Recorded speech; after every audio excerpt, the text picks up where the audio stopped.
They're sleek and they go fast and they make lots of noise and everybody is wowed by them. They're deceptively beautiful. It's like Venus flytraps. Aircraft launch from the sea, from carriers. Air-to-air missiles, air-to-ground missiles, GPS-guided bombs. One of those frontline Hornets has everything you could need to really just go out there and wreak havoc.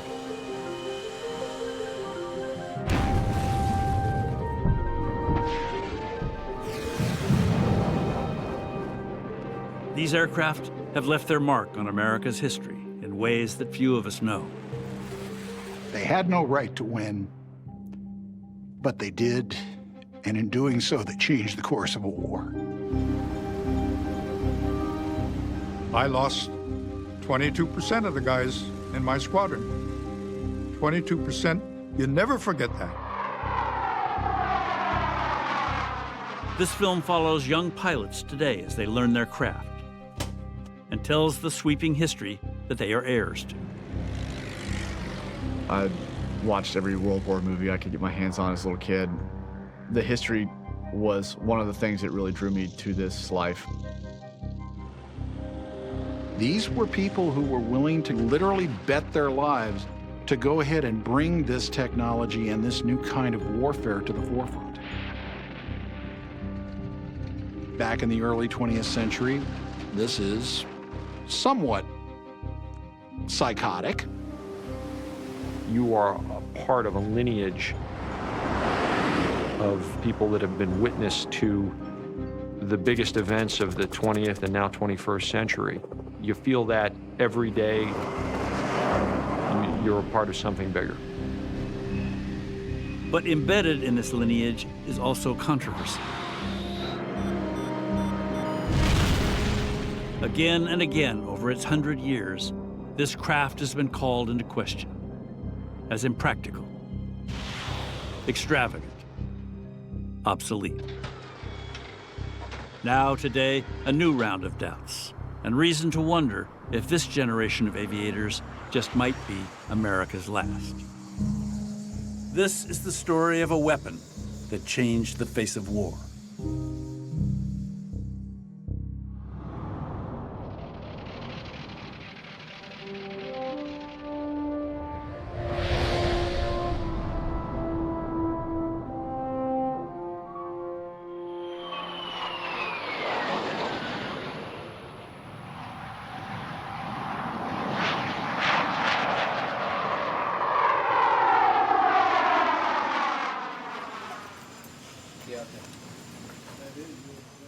We did our cross country to Vegas.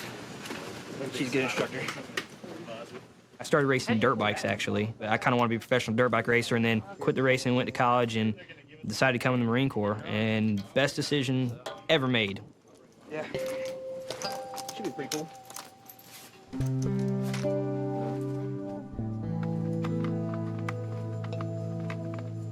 Cool. Y'all following him out? Good luck. Thank you. My mom used to take us to an airport nearby where we grew up, and you could sit out close to the flight line and see people taking off and landing and stuff, and saw planes flying over, like this guy.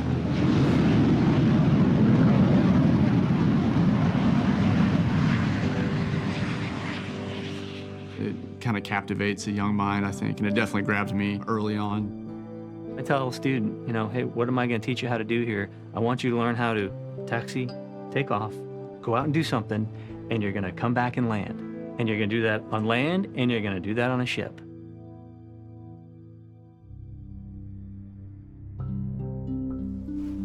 Every little thing will affect your psyche before you're going out to the boat.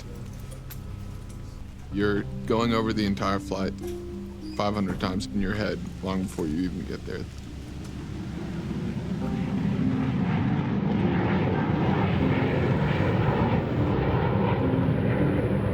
You can imagine the instruments and how they're changing. In your head, you can imagine the airplane accelerating faster. We're gonna fly out there. First time you see the carrier that you're going to, it'll be about 15 miles out. and you realize you're gonna be landing on there, stopping on what looks to be about a little drop of oil in the sea. I think universally, the first time you roll up behind the boat, oh crap, is what comes to people's minds. Everybody says it looks like a postage stamp. The first time you go overhead, you look down and think, well, there's no way. They made a bad mistake. Part of the mental preparation is trying to think, okay, I'm gonna see it. It's gonna look different than what I imagine. It's gonna feel different than the simulator. I'm gonna freak out and I'm gonna keep flying.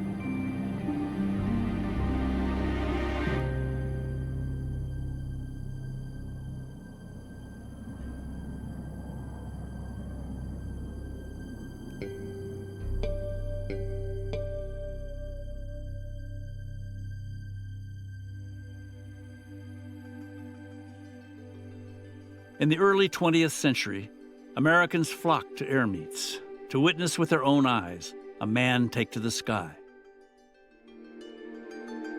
In an age of innovation, nothing seemed more wondrous than the airplane.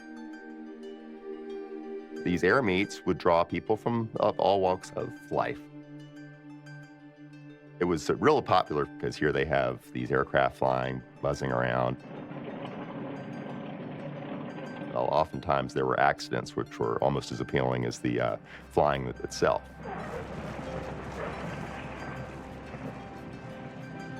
The Army and Navy, too, were intrigued and sent their representatives to the very first air meets.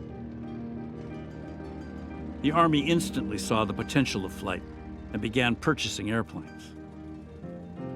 The Navy, though, was at a loss. The idea of using a flying machine on the open sea was beyond almost everyone's imagination. Everyone except a middle-aged naval officer, convinced that planes and ships working together could become a powerful new weapon. Captain Washington Irving Chambers is sort of an unlikely champion of aviation. He's a product of the 19th century, traditional naval warfare. He graduated from the Naval Academy not too far removed from the Civil War. But Chambers really expressed an interest in aviation. He wanted to look into it and study it. That's why he traveled to some of the air meets that were happening. He would go there to see what the latest technology in aviation was. In the fall of 1910, Chambers attended an air show in Belmont Park, New York, in search of a pilot willing to try a grand experiment, launching an aircraft from a ship. Among the daredevils and showmen at the meet, one man clearly stood out, Eugene Ely.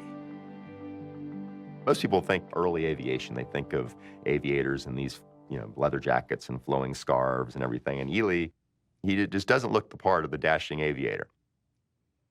If you look at the pictures of him performing these feats, he was wearing a standard business suit. He had a bicycle inner tube wrapped around him for flotation. He wore a primitive football helmet. He's from Iowa, as far away from the ocean as you can possibly imagine, and someone who really didn't care for the water and didn't really like swimming. But when Chambers proposed the idea, Ely, the man who didn't like water, couldn't resist. In addition to being a pretty good pilot, Ely also had a surprising eye as an engineer.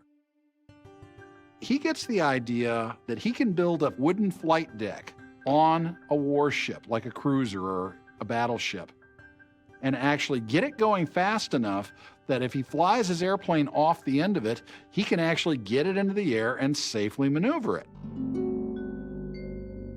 Well, back in the early 20th century, this is somewhat psychotic. Soon after their meeting, Chambers outfitted the cruiser, the USS Birmingham, with a makeshift wooden deck. Built to Ely's specifications, the platform was only 83 feet long and 24 feet wide.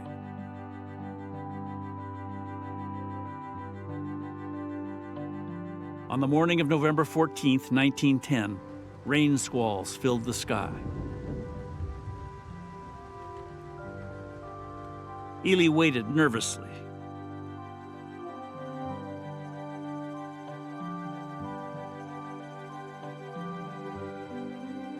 Finally, at 3 o'clock in the afternoon, the weather cleared. So Ely climbed aboard and revved up the engine as much as it would go. And as he went over the edge of the deck and out over the water, he actually descended a little bit quicker than he thought. He thought he might crash, and the wheels actually grazed the water as he took off from Birmingham. But picked up enough flying speed that the wind went beneath the wings, developed some lift, and he was able to take off and fly to shore. Chambers was pleased, but he knew the hardest part was yet to come: landing a speeding airplane on a rolling ship. Again, Chambers relied on Ely's practical know-how. Ely was facing the prospect of flying into the back of the smokestacks of the ship, so he had to come up with some way of stopping the airplane. So what they did is they had sandbags connected by ropes, and these ropes were strung across the wooden deck at a series of intervals. And there were a series of hooks beneath the aircraft, and as these hooks snagged on those ropes, the weight of the sandbags there would bring the plane to a stop as it hit the deck. The weather on January 18th, 1911 was cold. Ely flew from an air meet to the USS Pennsylvania, 10 miles offshore. Eugene Ely made his approach to cruiser Pennsylvania and successfully got into what is now referred to as the proper glide slope.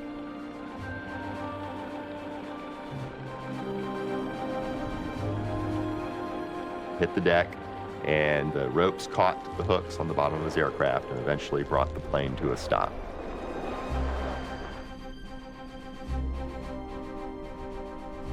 And it was just an amazing event. No one had ever seen anything like this before. I mean, you have to think at that time, you're only about 7 years removed, 8 years removed from the Wright brothers' flights. And here you have sailors seeing an aircraft land aboard their ship. It was something that was, really, observing it must have been an experience to remember. And the amazing thing is, the metaphors laid out by Ely of the flight deck, of the arresting gear, of the tail hook, are things that we still use 100 years later. The man was a visionary. But Eugene Ely would not live to see the magnitude of what he'd achieved. Within months, he was killed in a plane crash during an air meet.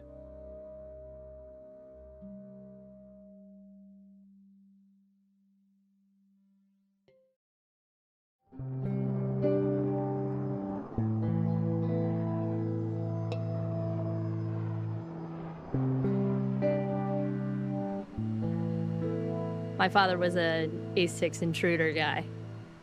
So as a young one, I got taken to lots and lots of air shows.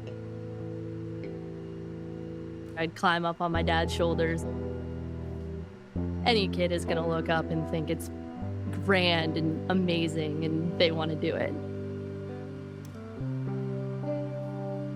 And remember what I told you about the roll-in, is that when you see that line down there. The thought of landing on the carrier is still a very big idea, and not ominous, but it's still a heavy thought, landing on a giant chunk of metal in the middle of the ocean.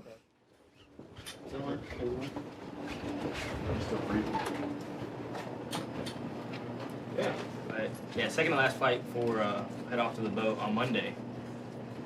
So 2 more chances to perfect it before we go, or bracket the mistakes.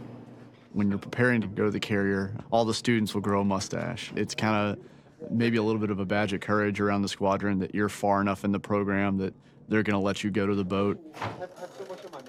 Some of the fine young gentlemen going out to the boat are not quite as gifted in the mustache growing department, I guess. Some of them look exceptionally creepy. I'm not a mustache guy, but then it doesn't help that my mustache is blonde, so it's not coming in too great. But Unless you're a very special girl, you are not going to grow a mustache. But I have every intent of either finding like some like stick-on mustache, or I'm just gonna draw it on every day because, you know, you gotta run with the guys. Oh, have you seen the one with the Russian guy? I mean, when I'm at work, I'm one of the dudes. When I get home, it's hair down, skirts, dresses. I like being a girl, and I've found myself to end up being more feminine now than I used to be because it's almost like recharging the estrogen levels when I get home.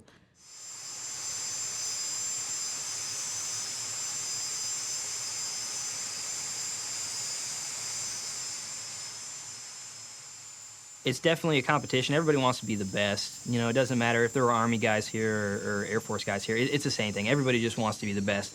With that being said, I mean, Navy guys are my good friends too.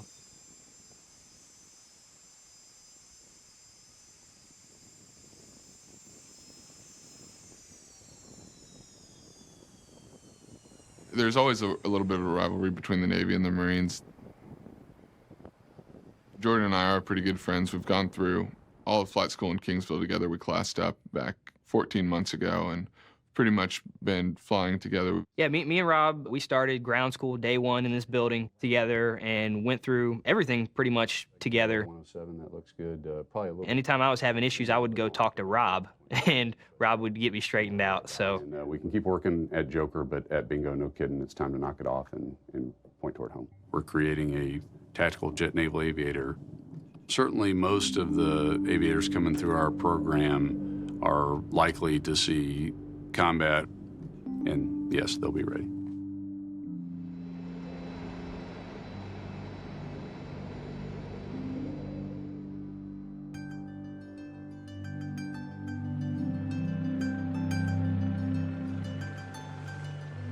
For more than a decade after Eugene Ely's pioneering flights, U.S. naval aviation stood still. Most people would think that, hey, this is a triumphant event. This is a major demonstration. The Navy is going to fall over itself to buy aircraft. Well, that wasn't the case. Airplanes were still made of wood and fabric and could barely hold the weight of a man, much less a heavy bomb. But from the moment he witnessed Ely's plane land on a ship, Captain Washington Chambers could imagine the future.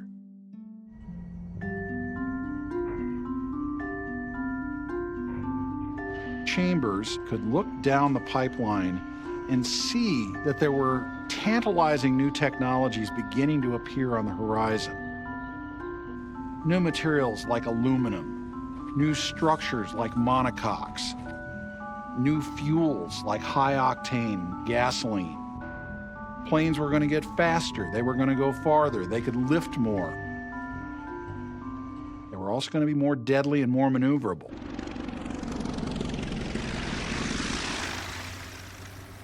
By the end of World War I, the airplane had become a part of modern warfare.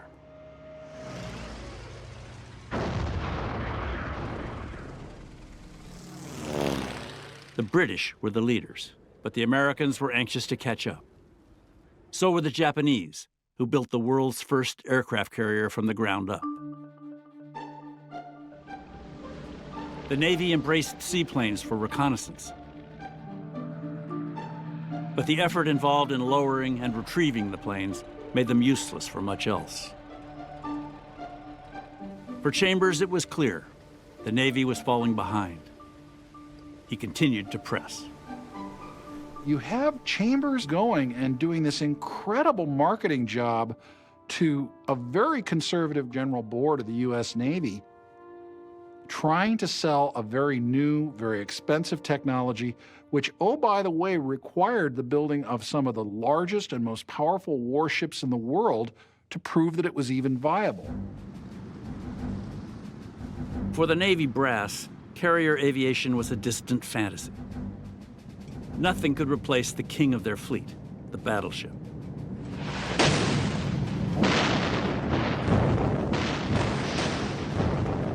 Up to this point, the war plans of every nation in the world still envisioned big gun battleships, 8, 10, 12 at a time, lobbing one-ton shells at each other until one side or the other gave up, and that would determine the fate of nations. The final push towards carrier aviation came unexpectedly. Not from inside the Navy, but from an inter-service rivalry fueled by a brash Army general named Billy Mitchell. Mitchell had been in charge of all America's airplanes in World War I, an experience that forever changed his vision of war.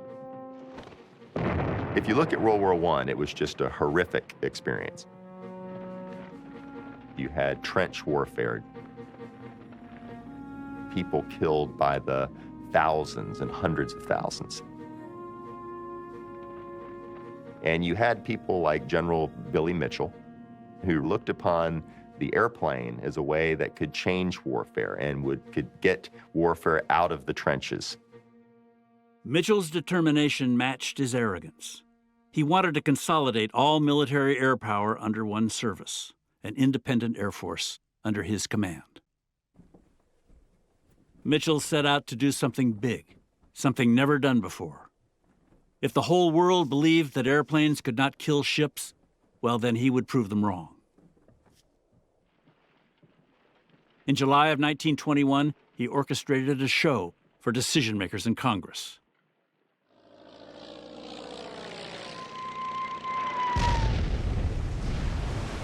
Mitchell's airplanes first destroyed several old battlecruisers. Then came the most important test. Each plane carried a newly invented 2,000-pound bomb. Their target, a captured German battleship, long deemed unsinkable.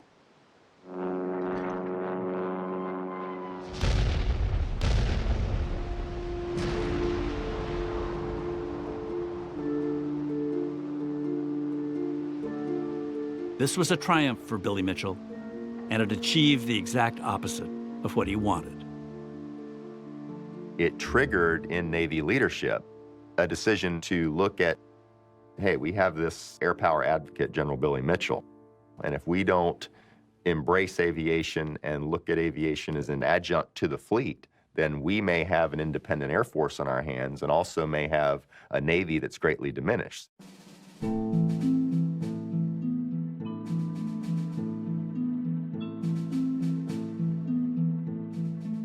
Within a few months, the Navy regained the lead, converting a cargo ship into an aircraft carrier christened the Langley. The age of American carrier aviation was born.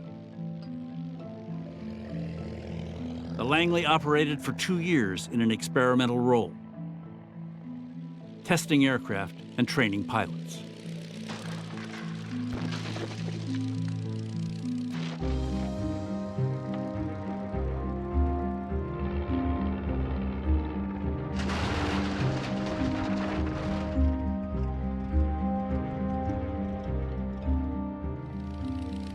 We like to talk about the golden age of naval aviation in the 20s, where we had wooden airplanes and iron men. These were people who were willing to literally bet their lives to go ahead and bring this technology and this new kind of warfare to the forefront. It was hard, and it was dangerous, and a lot of naval aviators died. And this is really where the reputation of naval aviation began to be built. The naval aviators of the interwar period are very much characters out of the movies. Yeah, they had silk scarves. Yeah, they had leather jackets and flying helmets. Yeah, they had steely-eyed looks, and they were handsome, and they did daring deeds. They were, for lack of a better term, the macho men of their time. The guys that had no fear, just as they were confident in their own capabilities, set apart from those that preferred to keep their 2 feet on the ground. I guess the word is probably ego.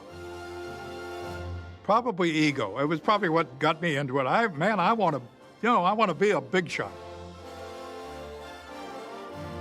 The image of a naval aviator was a red convertible, top down, with a beautiful blonde alongside. Who could want anything else?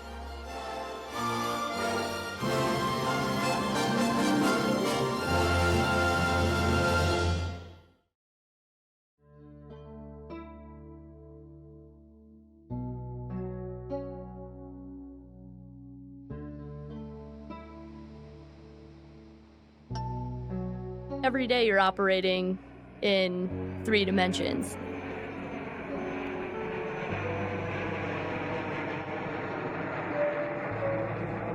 You don't have time to we call it breaking out the book and read and see what the problem is and fix it. You just don't have time to do that. So if you don't have things memorized cold, you can't put them into action quick enough.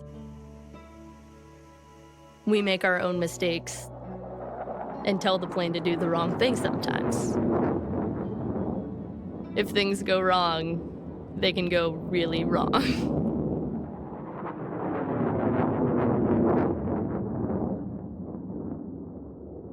Some days you're just on, some days you're not.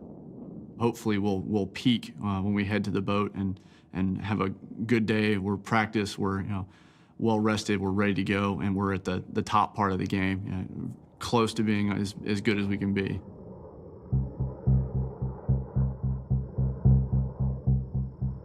So they're going to move it in 500-pound increments when you give them the signals. So palm up like that, and then the palm down horizontal is move it down.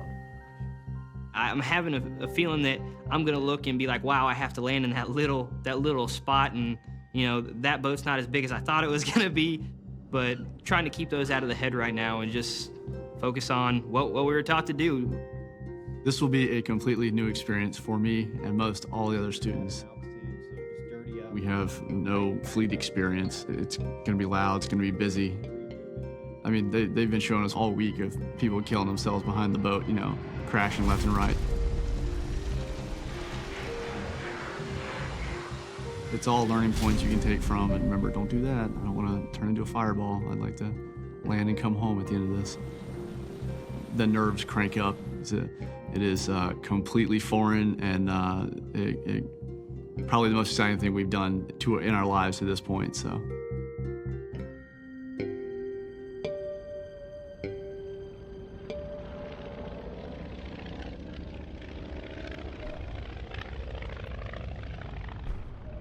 In the mid-1920s, the Navy had just one small carrier, the Langley. Airplanes had become sturdier, the pilots better trained. But still unresolved was how to use all of this in war. Amid the wavering, one figure emerged to take the lead. His name was Admiral Joseph Mason Reeves. Every move of these naval aircraft has a definite purpose and has the single aim of achieving a fighting fleet. His nickname was Billy Goat Reeves because he had this beard and goatee that he wore. He's a hard charger, a football player at the Naval Academy, studied tactics, and he is a convert to naval aviation. Reeves chafed at naval doctrine that confined planes to reconnaissance. He was after a weapon as lethal as the battleship. For him, it very quickly became, how can we use this aircraft carrier not as a support weapon, but as an offensive weapon, as the offensive centerpiece of a naval force? Admiral Reeves understood, even with Langley, that you had to maximize the number of planes that could be launched from that flight deck. Bringing the most intense concentration of firepower onto a target as possible.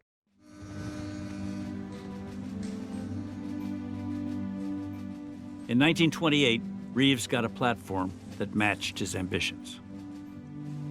The United States takes 2 incredible hulls of battle cruisers they were building, and they put all of their tonnage into these 2 ships, and they produced 2 of the most beautiful, powerful, and in fact the fastest warships in the world, the Lexington and the Saratoga.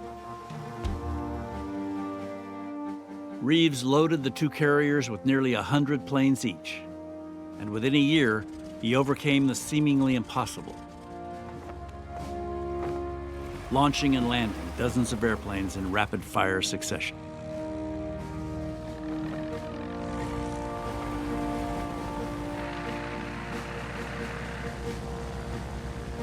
It's a jigsaw puzzle.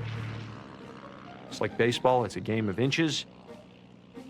You can pick a million different cliches, and I don't think any of them really accurately capture what happens on a flight deck with dozens of airplanes. back, some launching, some recovering. There was this constant ballet going on, choreographed by the deck department, the air department, literally hundreds of young men using their bare hands and muscles to push 90 or 100 airplanes.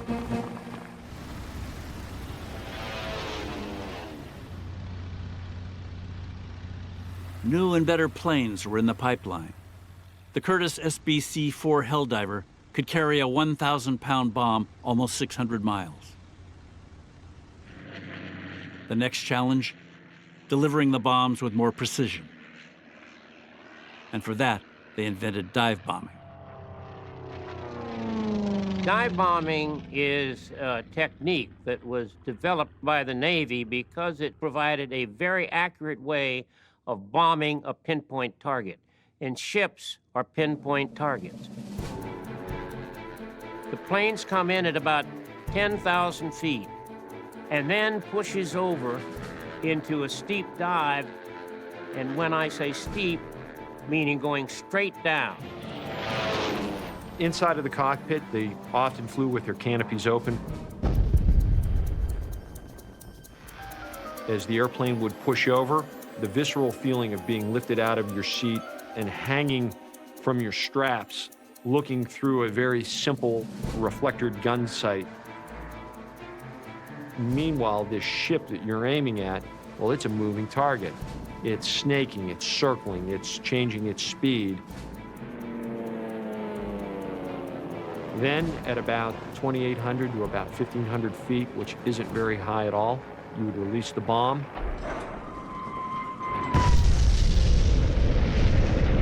And then immediately pull in excess of anywhere from 4 to 6 or 7 Gs to come out of that dive. Naval aviation had gained power, reach, numbers, and precision, but was still untested in battle.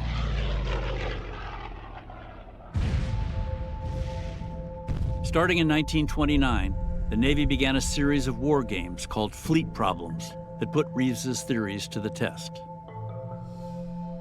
None proved as prophetic as the vast Pacific exercise known as Fleet Problem 13. On February 7, 1932, the carriers Lexington and Saratoga peeled away from the fleet and sailed towards Hawaii. 152 planes were dispatched to attack Pearl Harbor with dummy bombs. In the mock assault, they pounded the airfields and port facilities. And why it's so important is because it showed that the carrier could operate independently and operate as its own task force and did not need to have the battle line there for support. And it showed the offensive firepower of the aircraft carrier. The Navy minimized the risks of an attack by carriers. For the next decade, the old strategy stayed largely unchanged. These are tough times. This is the Depression. We had existing battleships. They were there, they were paid for, we knew exactly how to employ them, and they worked. But Fleet Problem 13 did not go unnoticed. Across the Pacific, the Japanese studied it closely.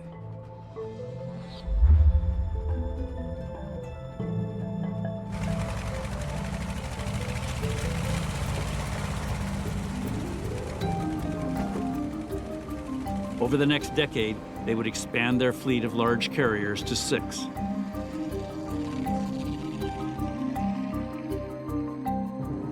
They would build the Zero, a state-of-the-art fighter plane. They would train 3,500 naval pilots.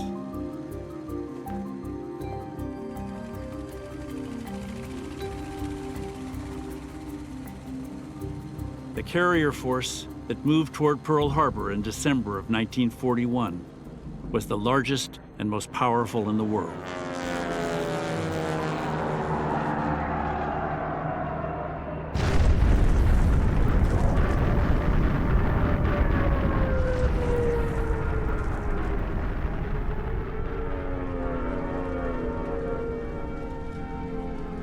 In a bitter irony, Pearl Harbor would stand as the first real-world proof that carrier aviation was the next superweapon.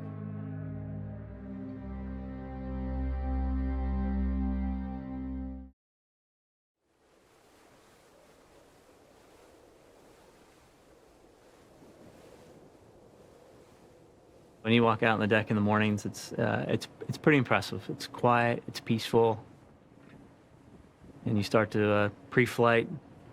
You can feel the ship starting to wake up. You can hear the surf going underneath the hull. You can look out on the horizon, see the clouds, and you just breathe in that fresh air, and you go, it's a good day to fly.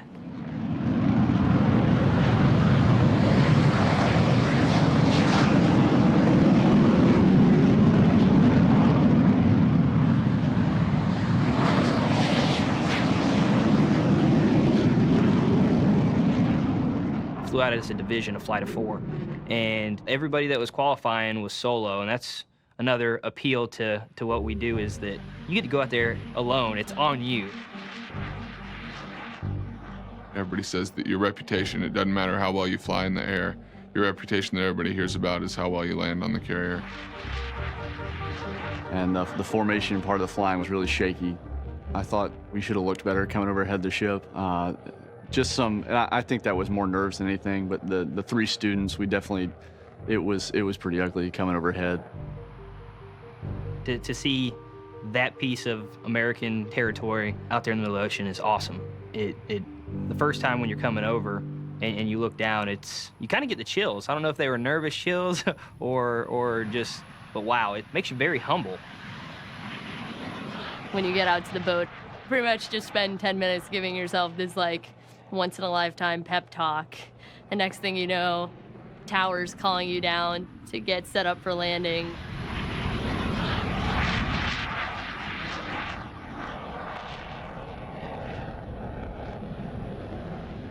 You have an LSO who's standing next to the wires on the deck on the landing area, and he's grading all your passes. They're listening for the sounds the engine's making. They can tell you've made a mistake before you see the mistake.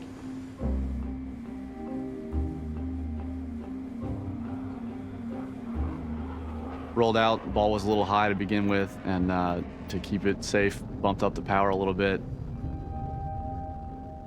The landing area is angled to the left of the center line of the ship. So anytime you roll up behind the ship, the landing area is actually moving away from you, not just away from you, but to the right. So you're always lining up a little right. You'll see the plane kind of undulate. You'll see black smoke shooting out of the exhaust because you're in there fighting.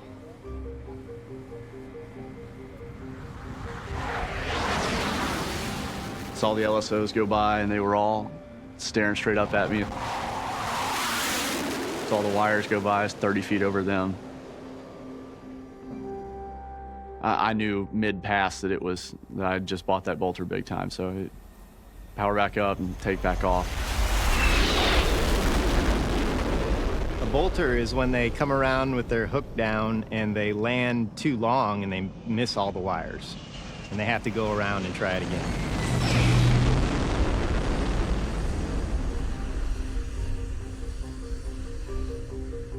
The first trap was kind of a rough pass for me. Rolled out, center line. I believe it was a good start to a little high in the middle and trying to chip it down to a little high at the ramp.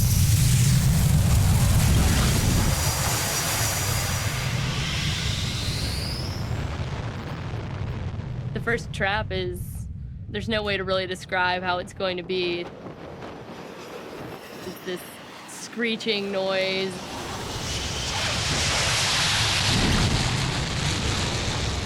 Your body gets thrown forward in your seat. When you get that feeling, it's nice because you know you're in fact stopped and on the boat.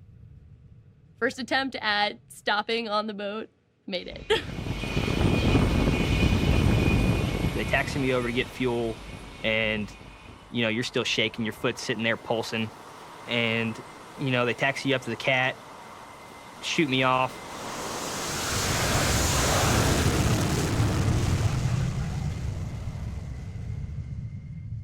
everything goes dead silent. My first initial thought was that my engine just failed.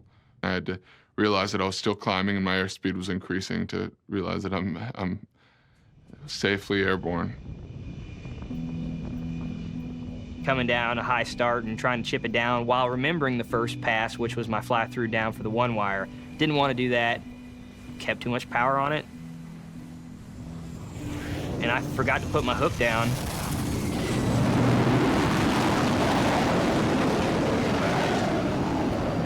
And around I went. So, second day, the fangs came out a little bit more. I guess the cockiness came out maybe. Jordan Meredith, one of my good buddies, he had a better second day, but it ended up being, I edged him out just by a little bit.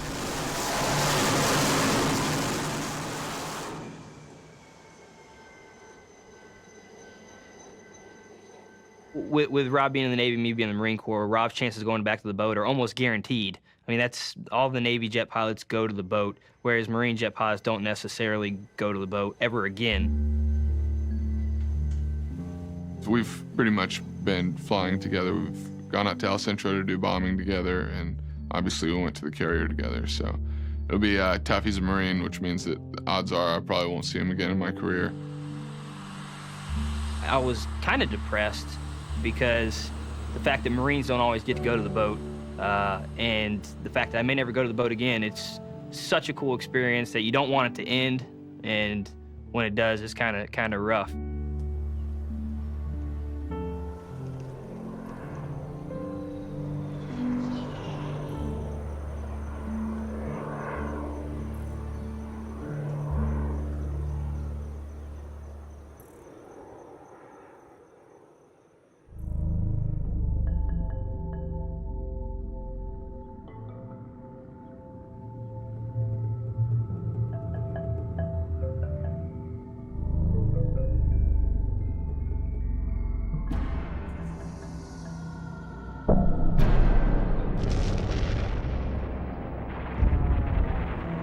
The devastation at Pearl Harbor was the work of carriers.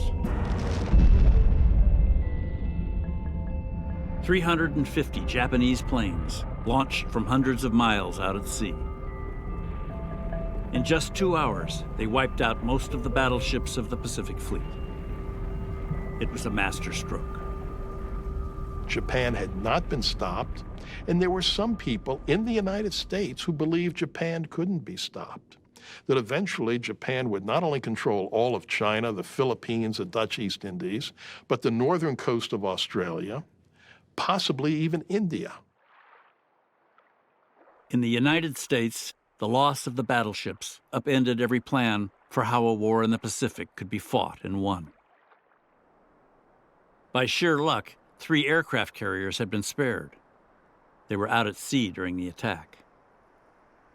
You have this bizarre situation that the Japanese attack with aircraft carriers forces the United States into a carrier-based naval strategy. It was now up to the U.S. carriers to hold the line against Japan's Imperial Navy.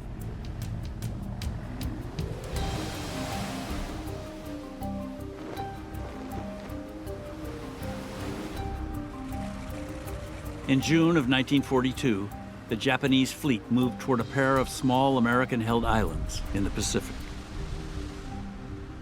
Midway Atoll was just 1,000 miles west of Hawaii and strategically important. A threat of invasion was sure to draw a full-out American response. It was designed as a perfect trap.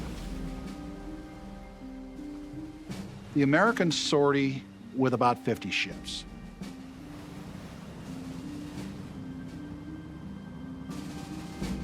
Three of them are aircraft carriers. They're facing off against what looked to be impossible odds.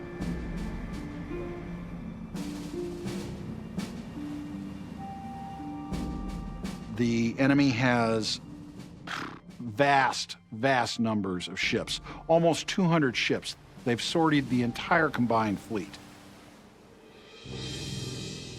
The morning of June 4th did not start well for the Americans. Radar on Midway began tracking 107 incoming Japanese planes. Within minutes, every operational U.S. plane was in the air. The Japanese bombers swept through the defenses.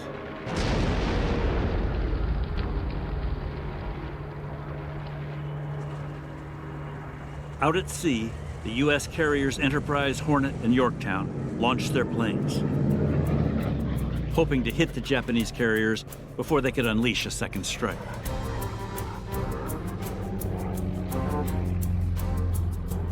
Three squadrons of TBD Devastator torpedo planes reached the Japanese fleet.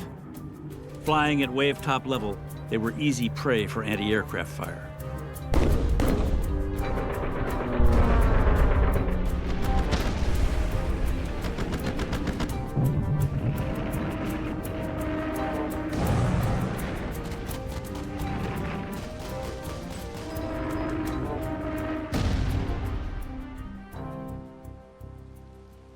Of 41 torpedo planes, only 4 survived. Not one torpedo scored.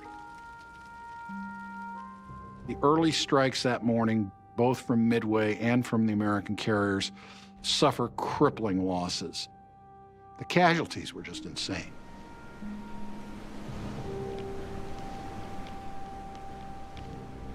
Of the men and aircraft that launched that morning, about half did not return.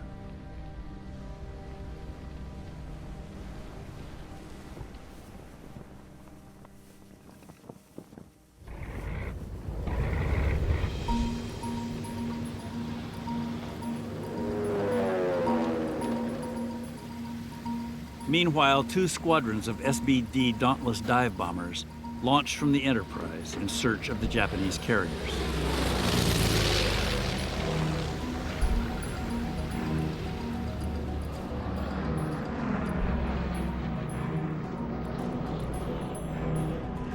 They were led by a 40-year-old lieutenant commander from Buffalo, New York, named Wade McCluskey. McCluskey gets out to the point where he's been told, the Japanese fleet will be waiting for you there. Gets out there, butkus. Nothing in sight. Staring at the vast expanse of ocean, McCluskey had to decide whether to return his men to the Enterprise or lead them on a fool's errand. And McCluskey decides, well, I'm going to take my force of 2 squadrons of dive bombers and I'm going to have them follow me on a very methodical search pattern. Now, he has a little problem. He's running low on gas. And more than a few of his pilots are looking at their gas gauges wondering if the old man really knows what he's doing. And then McCluskey spots a Japanese destroyer. He figures, that Japanese destroyer is going at high speed towards something. I'll bet you that's the Japanese fleet. McCluskey followed the destroyer. Approaching from the south, he spotted 3 Japanese carriers. His bombers plunged into their dives, catching 2 of the carriers by complete surprise.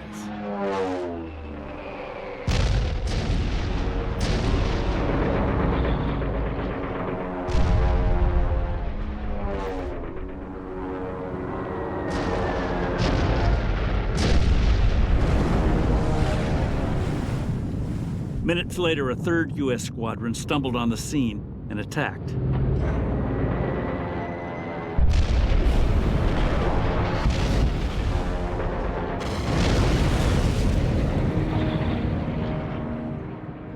As McCluskey looked behind, through the tall columns of smoke, he was stunned. The Americans had sunk 3 carriers, along with some 300 aircraft, and nearly 4,000 men.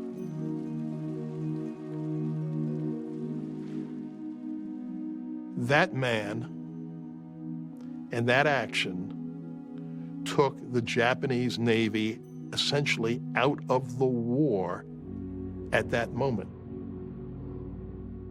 The Japanese have gone from an absolute position of supremacy to they never go on the offensive ever again.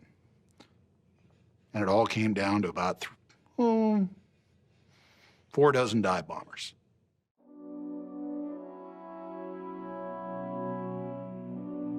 pilots who followed McCluskey that day were ordinary men.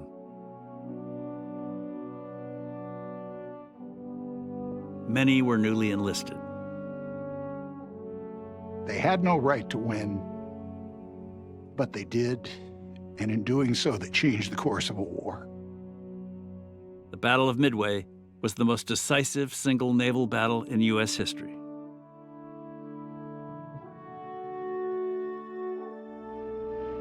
Over the course of World War II, Navy airplanes would provide the dominant firepower in every important battle in the Pacific. Carrier aviation had proved itself beyond measure.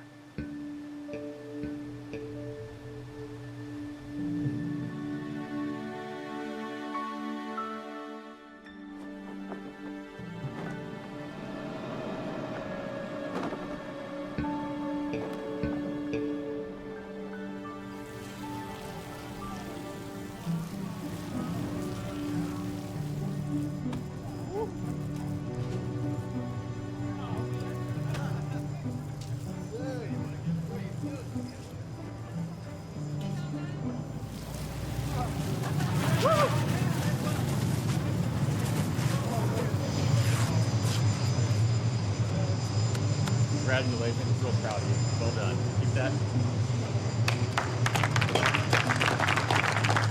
Good job. Congratulations. Good work, Marine. I watched every World War movie I could get my hands on as a little kid.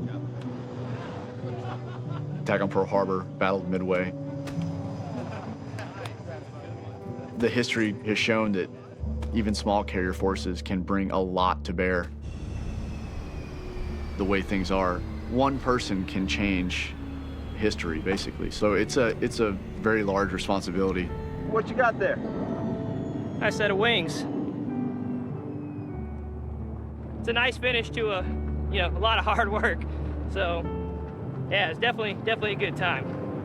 I let them bask in the glory of it for a day, and then it's like, guess what? The next challenge is ahead of you.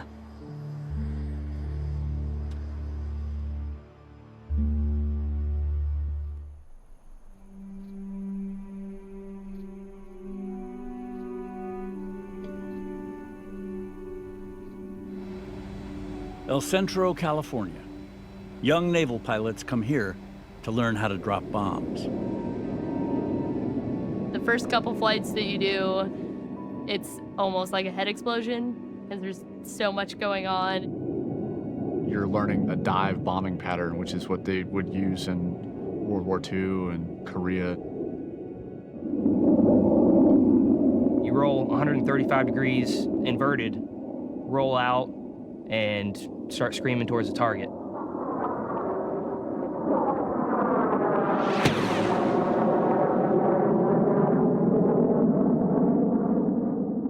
You get wrapped up in this, oh my gosh, this thing can go so fast and is so cool to look at, but you're forgetting the reason why they were built and why they exist and why we're trained to fly them. This is the story of a weapon of war, naval aviation. Ever since World War II, aircraft launched from the sea have played an outsized role in America's wars. You are a part of a lineage of people that have been witness to the biggest events of the 20th and now 21st century. But this lineage has been precarious. As warfare evolved, the fortunes of naval aviation seesawed. More than once, it was written off as impractical, too dangerous, or simply obsolete. This is a story of repeated challenges in engineering and human moral challenges as well. It won't be easy to think, oh, I'm just gonna go out and drop a bomb, and if it kills somebody, okay. Snap at 0725 miles. That took some time and definitely some reflection, and I'm ready.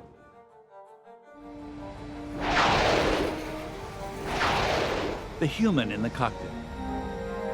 But how long will he or she even be there? Ready to climb. C-180. Should automation be allowed to replace these pilots? The last fighter pilot's been born. Some might say that. Naval aviation. The machines and the people in them. 100-year story and an argument without end.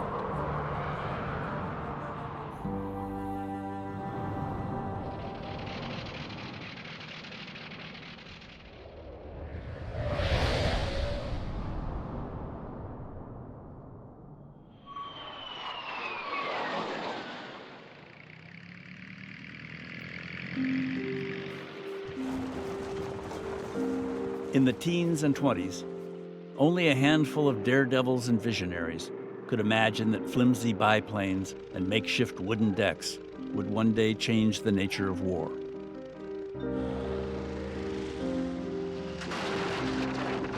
Hundreds of young aviators risked their lives to bring this technology to the fore.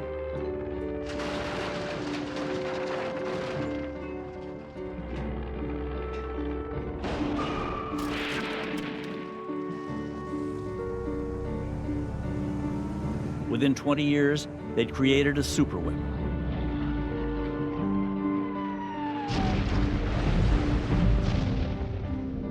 In World War II, carriers proved decisive in every major battle in the Pacific.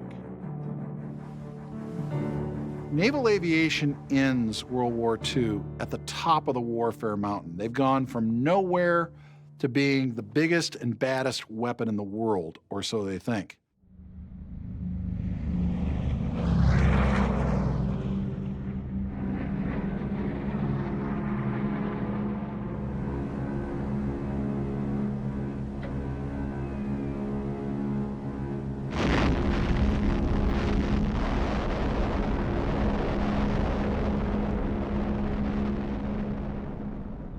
The bombs that destroyed Hiroshima and Nagasaki also destroyed established military doctrine. Soon after, the U.S. created a new independent Air Force and placed it front and center. The Air Force was assigned the mission for delivering atomic bombs. They were the only ones who had the capability, so that was the logical assignment.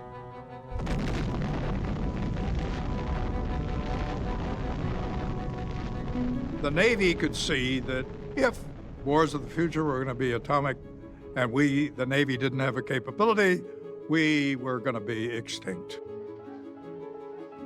The Navy staked its future on a massive new carrier, the first since the war, a whole new design. Abruptly, the Secretary of Defense stopped construction. There's no reason for having a Navy, he declared. The Air Force can do anything the Navy can do. This was a blow to the heart, a dagger to the heart of naval aviation. The people who support the big bomb aboard the big bomber run by the Air Force think they've got it knocked. They think they've won the great bureaucratic war. They're going to be the dominant service. And then there is Korea.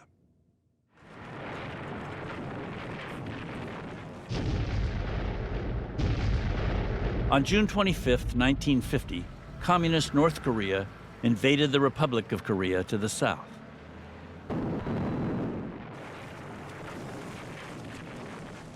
Korea came as a complete surprise to us. The bases that we had planned to use for the Air Force in South Korea were overrun and captured by the North Koreans almost immediately.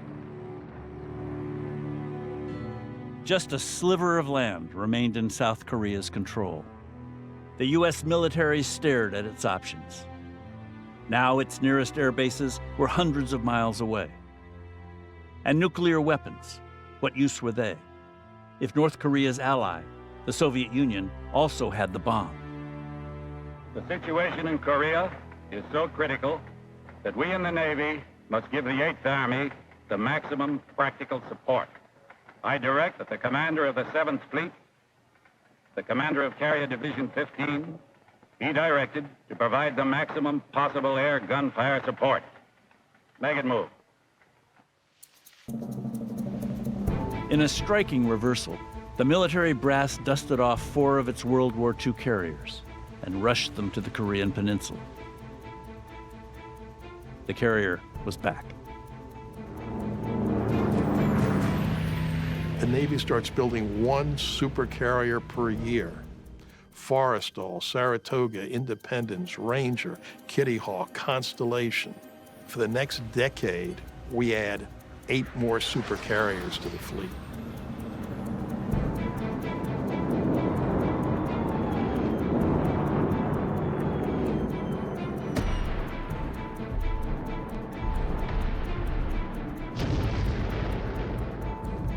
The Korean War, fought mile by mile with conventional weapons, lasted 37 long months.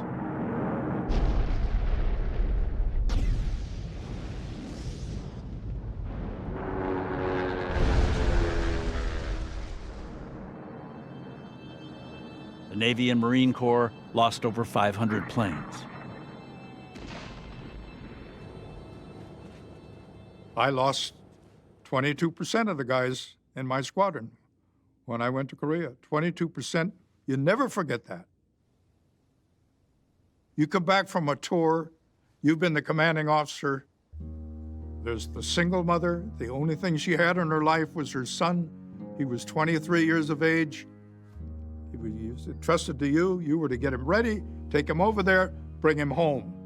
And you didn't. You got to go visit her.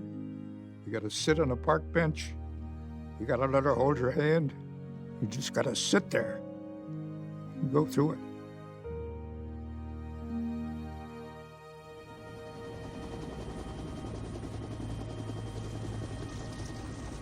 During Korea, a new aircraft was flying off carriers, the helicopter, ideal for rescue missions. In the winter of 1950, a helicopter would join the effort to save the life of a 24-year-old pilot named Jesse Brown. Jesse Brown had packed a lot into his 24 years. He'd had to, as the first combat aviator to breach the Navy's color line. Jesse grew up in Hattiesburg, Mississippi. His father was a sharecropper. He always wanted to be a naval aviator, but he gave up the idea because blacks were not accepted into aviation. He got a scholarship to Ohio State University, and a Navy lieutenant took a liking to Jesse and encouraged him to put in for it, which Jesse did, and he was accepted into the Navy's flight program. He arrives in Pensacola, Florida, which is very much a southern city.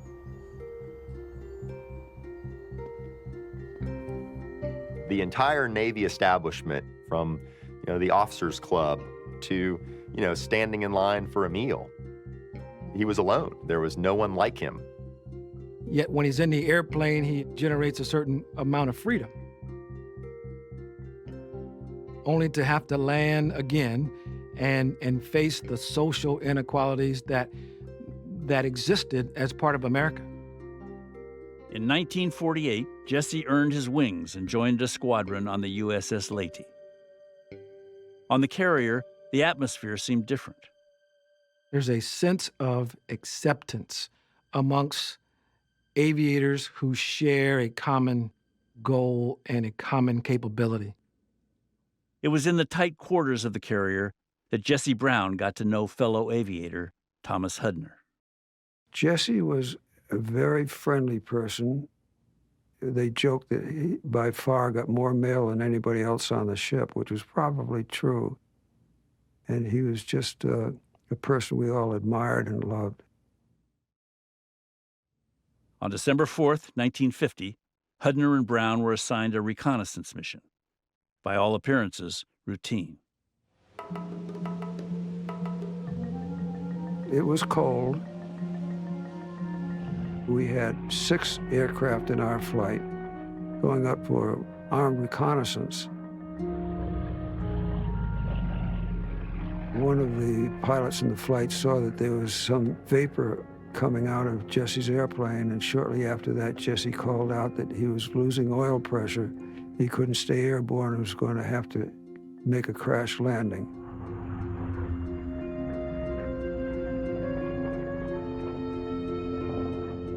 He landed with such force that there was no question in the mind of any of us but that he had perished in that crash. We circled around there, and we saw that Jesse had opened the canopy and that he was waving to us. But for some reason, he didn't get out of the airplane. I felt that the chances were reasonably good to pull him out of the cockpit and save his life. So I made the decision to make a crash landing. That's a wheels-up landing, close enough to him. When I got to Jesse's plane, I could see that the reason he didn't get out was the way the aircraft had buckled. His knee was caught in there and it just couldn't move. He lapsed in and out of consciousness. I tried to reach in to do something, but there was about 2 feet of snow on the ground. I couldn't do anything without holding on with one hand and doing my best to keep my balance. When I heard the helicopter, it was like manna from heaven. But when he saw Jesse, his jaw dropped. Between the two of us, we couldn't get a firm footing on anything. Jesse was pinned in so badly that we couldn't move him. Now it was about 3:30 or 4 o'clock in the afternoon. Temperature was about 5 or 10 above zero, and with darkness coming, it was going to get a lot colder, a lot faster. The pilot said that he couldn't fly that helicopter in that area after dark. It didn't have instruments. And he said, it was suicide for me to have stayed there. I've always felt bad about the decision, but there was really no choice. I like to think that he was not conscious at that time.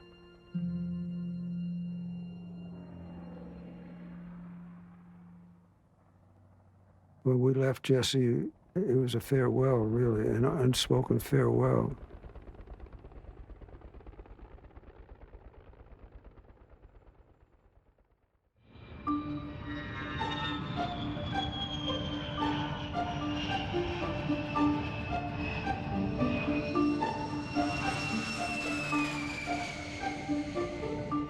There's a new magic in the air. It's called jets. And jets change the game for carriers as much as they do for land-based air power, maybe even more. Jets ushered in a futuristic world where man traveled through the stratosphere at twice the speed of sound. But they were not built to land on a deck. The transition to jet aircraft almost killed aircraft carriers. Flying jets in the early days off of carriers was at best difficult and at times near suicidal.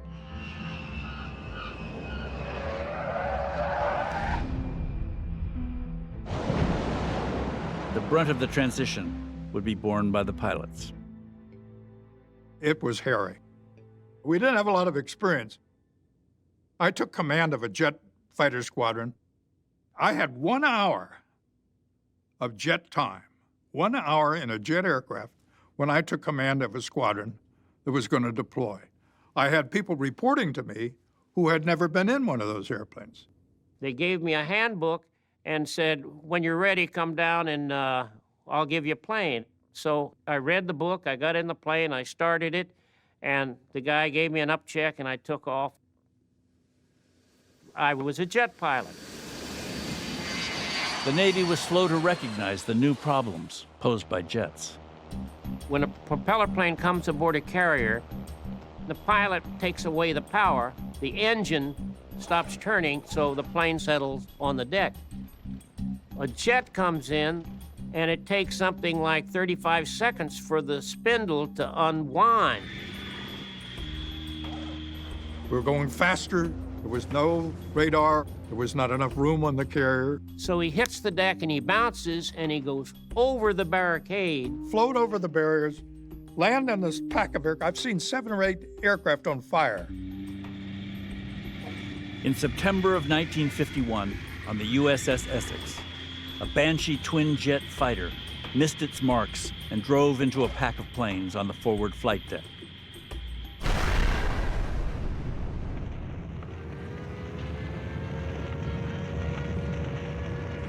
Seven men were killed.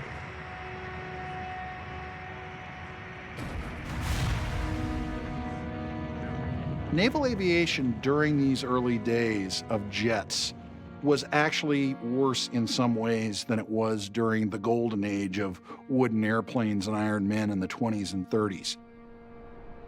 A lot of people died. If pilots couldn't get jets aboard carriers and make them work well, that carrier part of naval aviation was gone. But what looked like impossible problems turned out to have elegant solutions.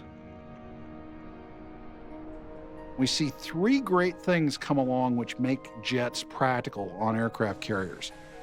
The first is the angled deck.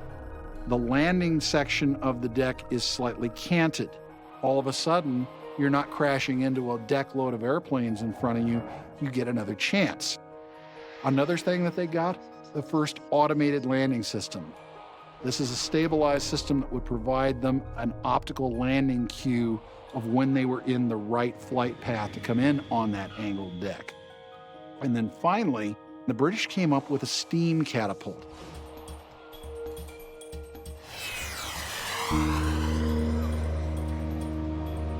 By the mid-1950s, we're finally producing our first new aircraft carriers, the 4 ships of the Forrestal class. By the late 1950s, the fastest, highest flying, most heavily armed, most powerful airplanes in the world are amazingly fighter bombers flying off of aircraft carriers. More than ever, the field was a magnet for the brightest, the cockiest. It was naval aviators in 1959 who crowded into America's new space program.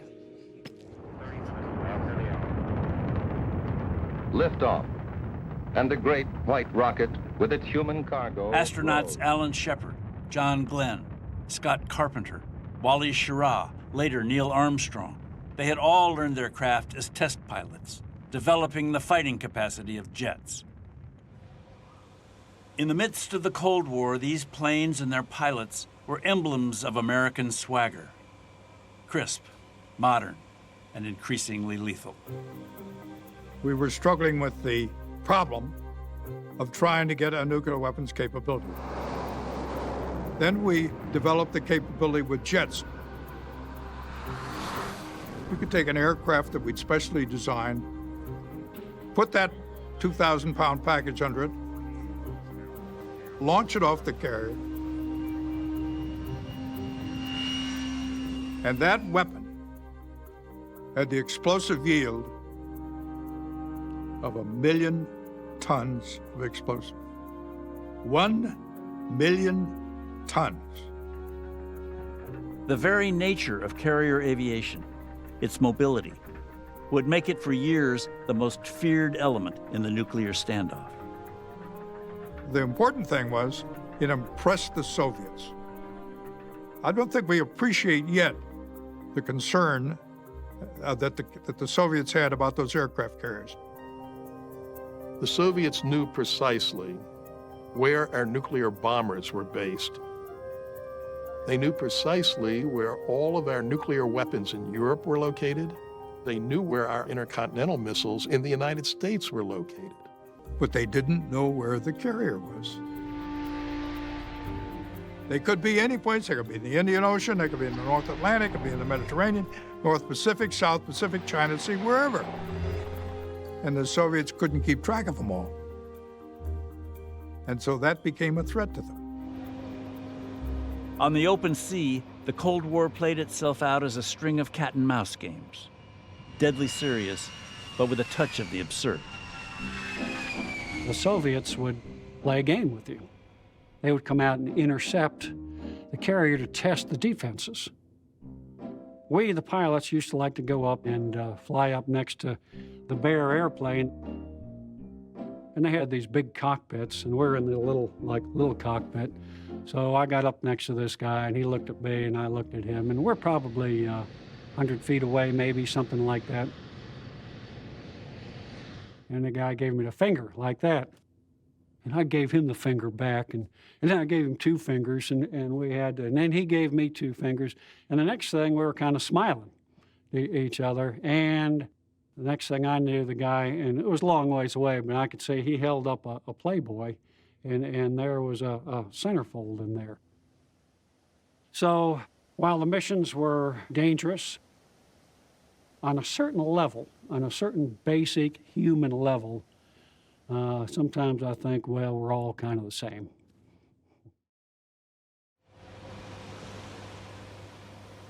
Nuclear weapons were folded into the routines of carrier life. Day after day, the men followed their procedures, rehearsed for the unthinkable. Then, on October 21st, 1962, the unthinkable became less remote. I get a call on Sunday about noon. Says, get down to your ship, get it underway, and head for the Caribbean. I said, all my sailors are in New York. You know, they're up there chasing girls around, which is what they're supposed to be doing, and I hope they're having a good time. I said, no, get underway right now. So we head for the Caribbean. I am carrying 100 nuclear weapons that are to be a backup support for an aircraft carrier that's there that has 100 nuclear weapons. We were pretty serious that we'd make a nuclear weapons attack against Cuba. In the dramatic days that followed, carriers would share the stage with another, less celebrated branch of naval aviation. Reconnaissance is where we have our roots. And in the Cuban Missile Crisis, naval reconnaissance was incredibly important. Routine surveillance had produced strong evidence that the Soviets were building nuclear missile sites in Cuba. If operational, they could strike the United States within minutes. President Kennedy ordered a blockade of the island. But he also fixed his sights on a row of prefab buildings in Jacksonville, Florida, home to a naval unit whose jets were equipped with cameras, uniquely designed for low-flight, high-resolution photography. Commander William Ecker received his brief, and in the early morning of October 23rd, took off with his wingman. In minutes, they could see Cuba. They make their runs over the missile sites, and they see incredible things going on underneath them. People running in every direction. They see the missiles on trailers. They see the launch pads. They see the supporting equipment.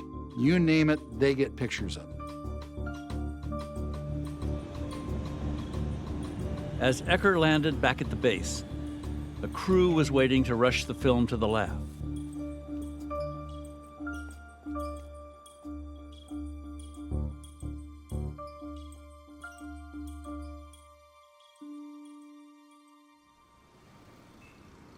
On October 25th, at the UN, Ambassador Adlai Stevenson pressed his Soviet counterpart. Do you, Ambassador Zorin, deny that the USSR has placed and is placing medium and intermediate range missiles and sites in Cuba? Yes or no?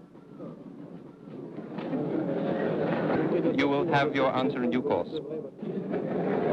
I'm prepared to wait for my answer until hell freezes over, if that's your decision.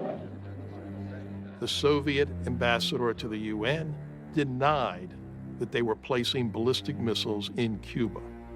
And here, Adlai Stevenson motions and in come a few people from the CIA with these boards. And Ecker, to his amazement, sees the photos that he and his men have been taking suddenly being presented to the world as the best evidence in the court of world opinion.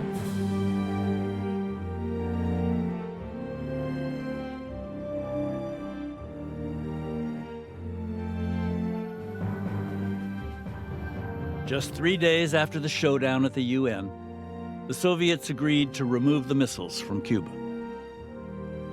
The Cold War equilibrium was restored, but it would not hold for long.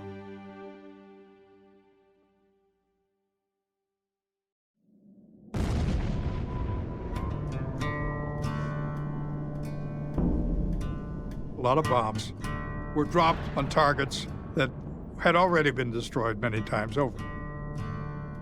The pilots were getting the heck shot out of them. And every now and then one of them would say, "Skipper, what are we doing in this crazy war?" It was a real time in the wilderness for everyone involved in that conflict, but certainly naval aviation. The Vietnam era, a time of turmoil and discontent, would be one of naval aviation's lowest points. For the pilots, the discontent came early. In 1965, they were tasked with a massive bombing campaign, but with important targets off limits. The bombing campaign in the North was called Rolling Thunder. The pilots referred to it as Rolling Blunder. They really hated it because the White House, in fact, the president himself, would mark up the targets. And we must only approach in this direction because if you come in this direction, you fly over a public school. President Johnson was waging war by proxy against the communists in Vietnam and indirectly the Soviets. He was treading gingerly to avoid a wider war. Haiphong was a port city in North Vietnam, and Haiphong had a 4-mile circle around it that was a no-fly zone. And I could look down, and what did I see? Ships, Soviet ships, materials being unloaded and unloaded and unloaded. Could we get it? No. The answer is no. Is this the way to fight a war? Well, not when you're on the tip of the fracking spear and the lead's coming up at you.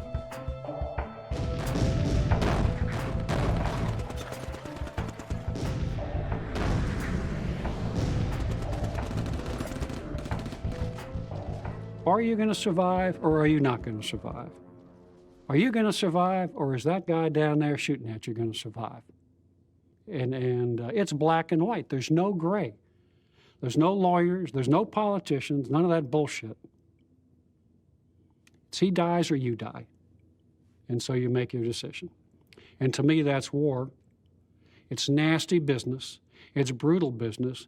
It's why if we're going to go to war, you better get it right to start with.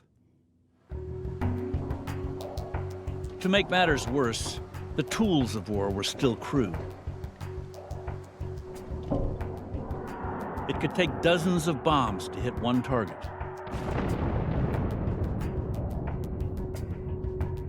The munitions used in those days were not GPS or laser guided.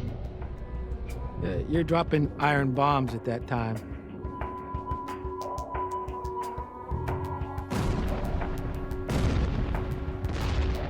And there was a lot of collateral damage that went along with that kind of low tech that existed back in the Vietnam era.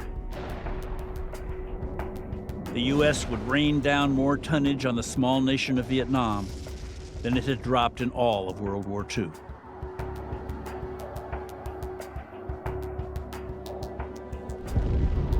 Back home, many Americans recoiled at what they saw.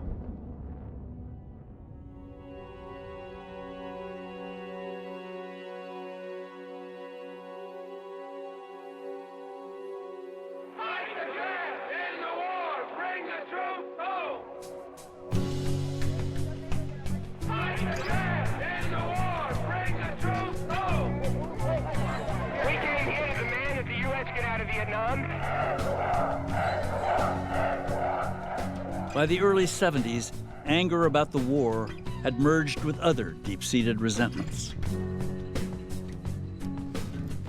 We will define black power. He will listen and recognize it. That's all. That's all.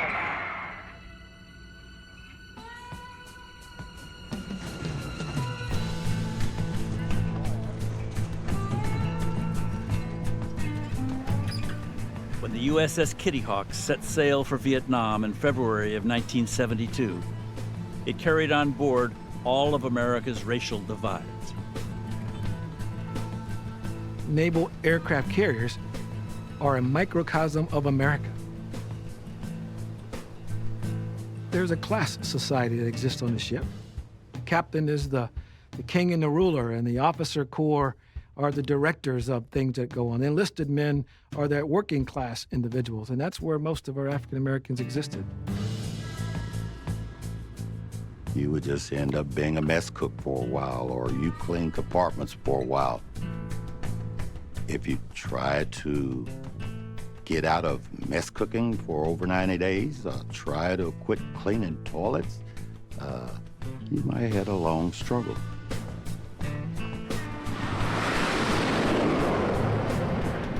By October, the crew of the Kitty Hawk had been deployed for over 200 days, working around the clock, 8 hours on, 4 hours off.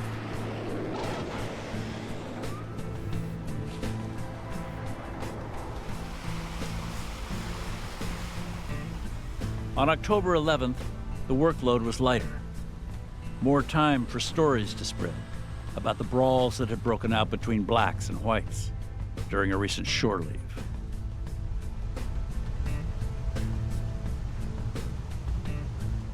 Midday, sailor Perry Pettis made his way to the deck with 2 other African Americans.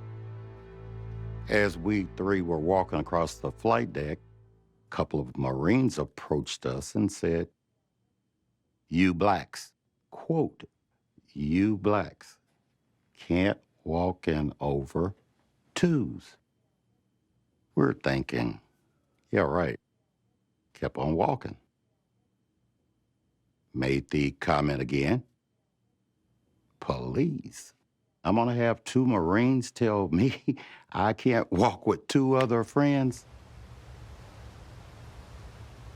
Next thing I know, my neck is under a nightstick with my body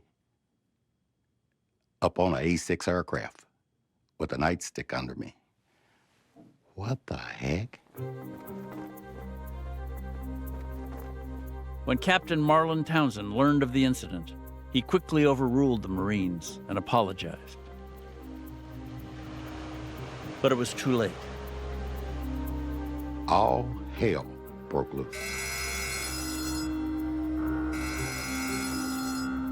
I hate to say it, but it was blacks against whites. It was an all-out riot. People being beat up for no particular reason, just because you happen to be of a different color.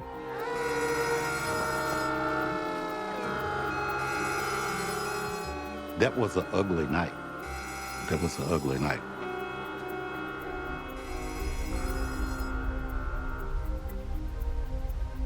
It took 12 hours to end the fighting, and it would prove a turning point in naval history.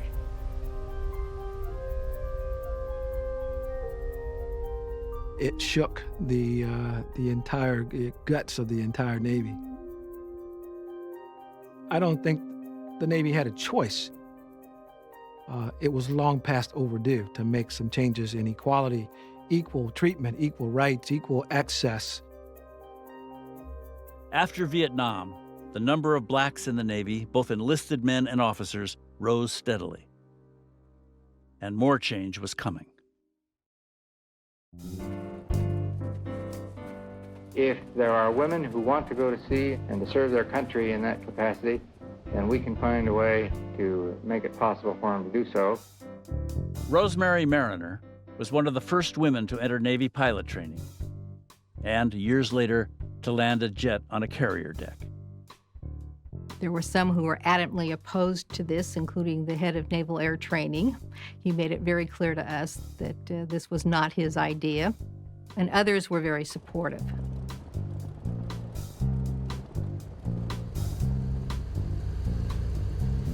One of the most important figures in my career was my first commanding officer, Captain Ray Lambert, who was one of a handful of black men who were naval aviators who had flown tactical aircraft. And when I first reported to the squadron, he sat me down in his office.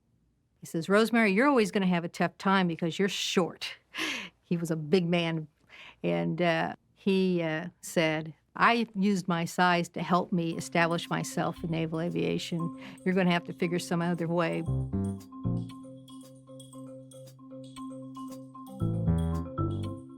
You cannot out-guy the guys.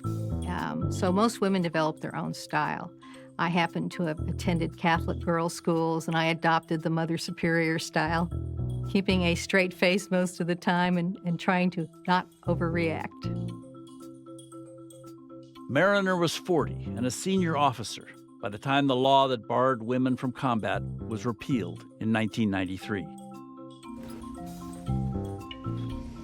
By the turn of the century, it was no longer unusual to see women pilots in fighter jets.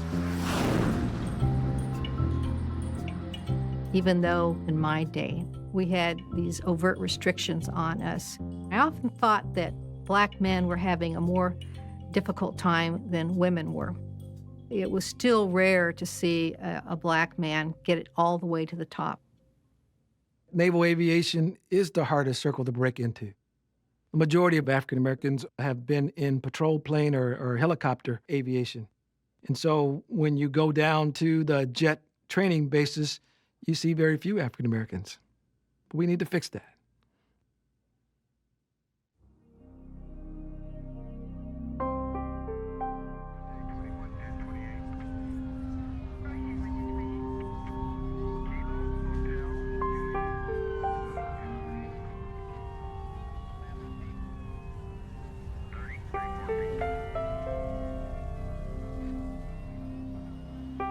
The attacks on the World Trade Center on 9/11 would usher in a new and difficult military mission, as much about winning civilian hearts and minds as defeating an enemy.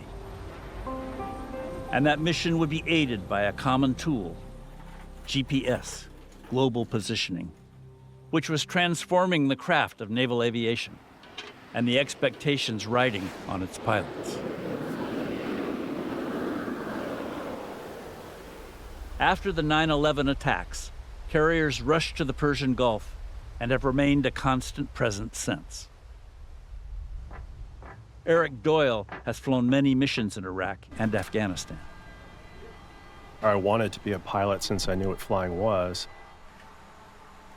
Early on, it was just the pure thrill of flying.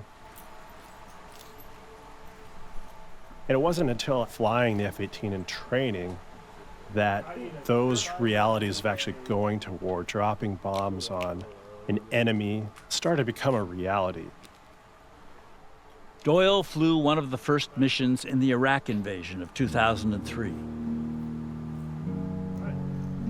His memory of that night offers a window into the recent air wars of the Middle East. We had a pretty good idea that shock and awe was about to happen. And then at some point we did know.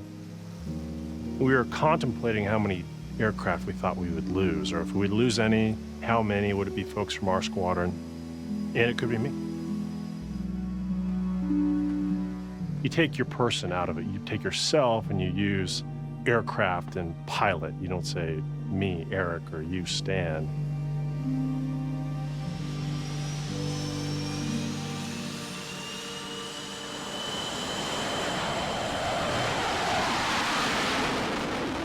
On the second night, me and 3 other aircraft were going after a missile production facility, carrying multiple GPS-guided weapons.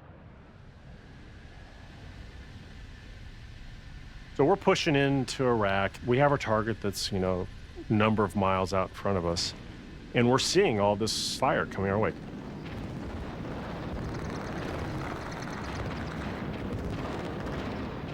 It looked like somebody spraying a water hose. Then we'd also see surface-to-air missiles being launched, and we talk about some of them their size of telephone poles, and it's just a very strange, kind of out-of-body experience. You're so focused on what you're trying to hit that all the philosophical thoughts about what I'm doing, why I'm doing it, why are we here, that's honestly out the window.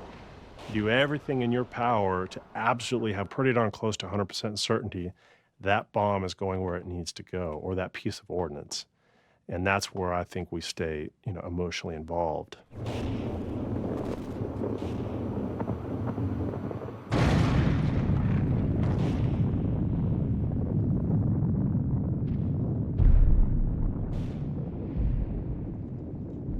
I dropped 4 2,000-pound weapons at once, and all 4 hit their intended targets.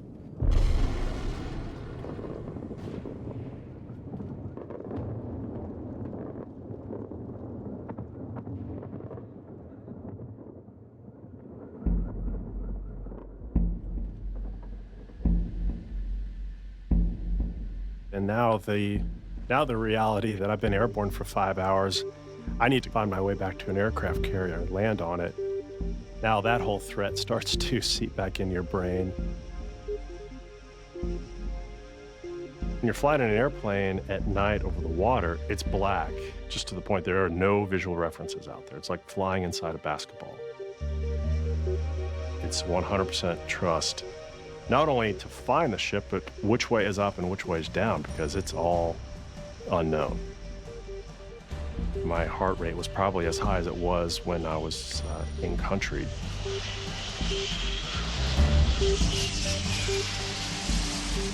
It's definitely still, regardless of what you're doing, one of the more, if not the most intense things you do, just trying to land that plane.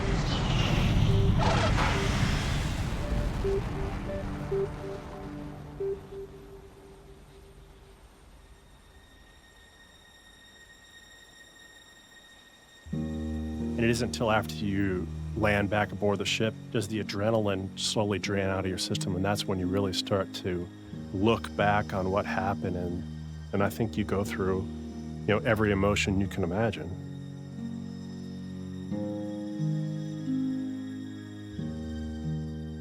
It isn't the jumping out of the jet, high-fiving everybody. It's sobering.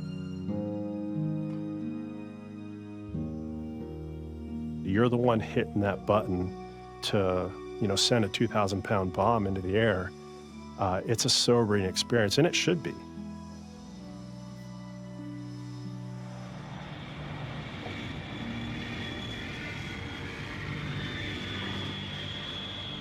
No one knows how many civilians were killed from the air in Iraq and Afghanistan. It is far fewer than in the days of iron bombs, before laser guidance and GPS. Still, each was a human loss, and a propaganda loss, in the struggle to win over hearts and minds. "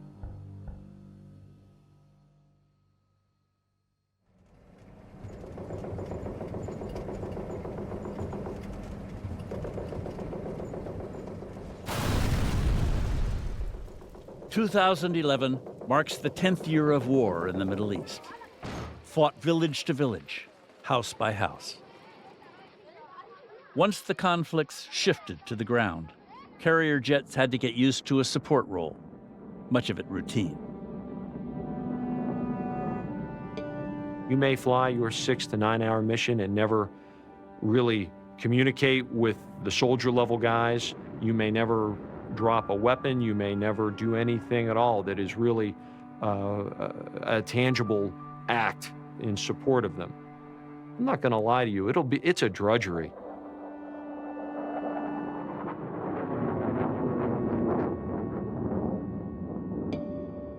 After 2 long, draining ground wars, the costs of naval aviation make it a likely target for cuts. Add in a revolution in technology, and its future seems once again wrapped in questions. It's very possible within a matter of a decade or so that naval aviators will fly strike missions and never leave the ship. UAV is unmanned aerial vehicle. Basically, it's a model airplane. The Air Force uses them for reconnaissance and strikes, which are controlled 5,000 to 6,000 miles away easily from Nevada. Right now, there's a functional limit of about 9 to 11 Gs that an airplane can pull. You take the human being out, and the need to keep his fingers, toes, and eyeballs still attached, and suddenly you can make airplanes that might take 15, 20, 30 Gs. And eventually we won't have to have a pilot at all. You could have some really good video gamer who's 18, 19 years old at the controls.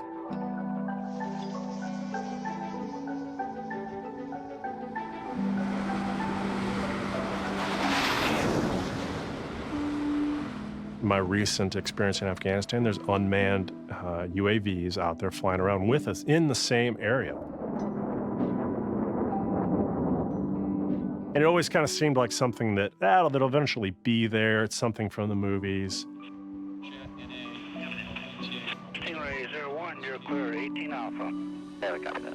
And then actually talking to the operators hundreds, if not thousands of miles away is interesting. It's surreal, maybe a better word. An experienced combat aviator is going to think twice before he or she pulls the trigger. And there is that possibility that when you remove the human from being on position over the target area, that decision to squeeze the trigger and release ordnance, you divorce yourself and your feelings away from what happens in combat. Oh, nicely done, sir. Nicely done.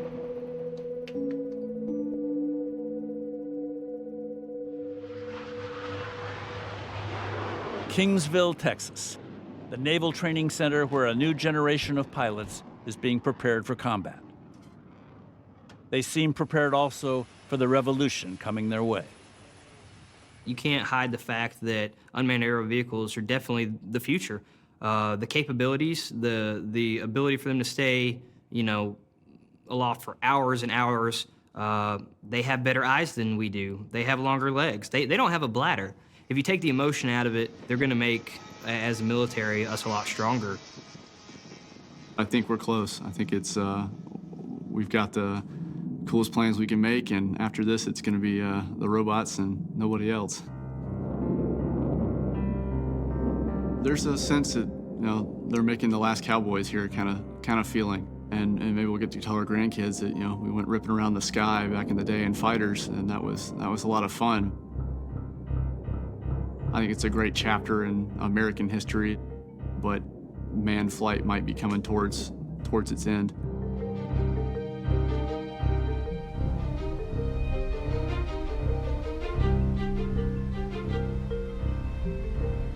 I'm generally an optimist when it comes to naval aviation. Basing options for the United States are in decline worldwide, and the ability to operate from the sea is a capability that we're going to need more of, not less. But if you're one of those young men and women who is getting ready to go into the Navy or the Marine Corps and wants those wings of gold, do you really want this job? Is it going to go away on you in the middle of your career? There has been jokes in the past, hey, the last fighter pilot's been born. But the threat is always going to drive the show, and there is going to be a demand. You can't do everything with a robot or a computer. First Lieutenant Bishop, front and center. The pilot is held accountable for a decision that's made on scene. It's difficult to imagine when we can get to a point where we can hold a computer, a piece of software, accountable for a life and death decision. We are moral beings, and at least machines at this point in time are not. Roughly 410 miles per hour. That's what I would miss the most if airplanes went the way of drones. that the opportunity for that kind of personal excellence and that sense of human excellence as expressed in controlling the technology in a moral sense will be lost. We're a part of a pretty rich history, and you guys are part of that, and you're gonna make history. I ask you to embrace that, feel proud of it, and do us proud.